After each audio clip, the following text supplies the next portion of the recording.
മുഖ്യമന്ത്രിയുടെ യാത്രയിൽ കേരളത്തിലുടനീളമുള്ള കോഴി കർഷകർ 724 അപേക്ഷ ഈ രംഗത്ത് ഞങ്ങളുടെ ആവശ്യങ്ങൾ ഉന്നയിച്ചുകൊണ്ട് കേരള യാത്രയിൽ അദ്ദേഹത്തിന് മുമ്പാകെ സമർപ്പിച്ചു.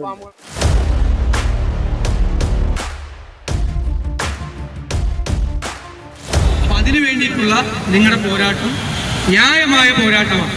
ഞാൻ അതിന് എല്ലാവിധ പിന്തുണയും അർപ്പിക്കുന്നു.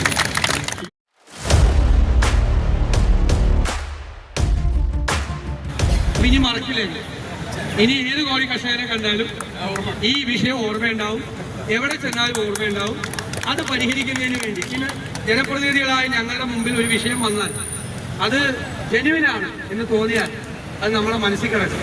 കിട്ടുന്ന അവസരങ്ങളെല്ലാം അത് പരിഹരിക്കുന്നതിന് വേണ്ടി ഉറപ്പായി ഉപയോഗിക്കും. സമരഭൂമിയിൽ പിറവി കൊണ്ടൊരാരുധിരതാരങ്ങളെ വരികയായിതാ വഴി നയിച്ചൊരീ പാതയിൽ ഞങ്ങളും.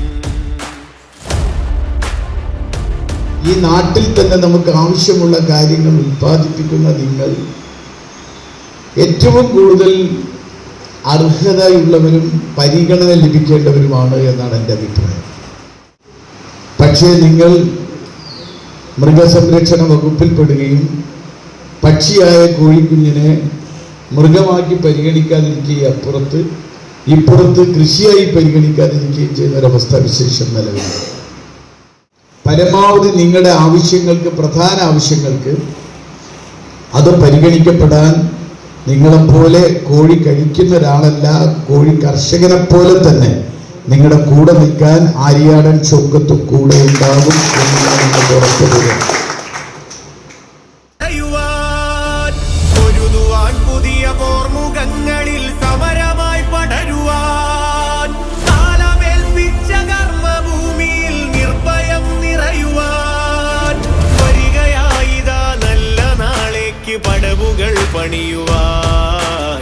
വരിക തോഴരെ വന്നു നിങ്ങളും സമരമായി മാറുക. വരികയായിതാ നല്ല നാളേക്ക് പടവുകൾ പണിയുവാൻ. വരിക തോഴരെ വന്നു നിങ്ങളും സമരമായി മാറുക. സമരഭൂമിയിൽ പിറവി കൊണ്ടൊരാരുധിരതാരങ്ങളെ വരികയായിതാ വഴി നയിച്ചൊരീ പാതയിൽ ഞങ്ങളും.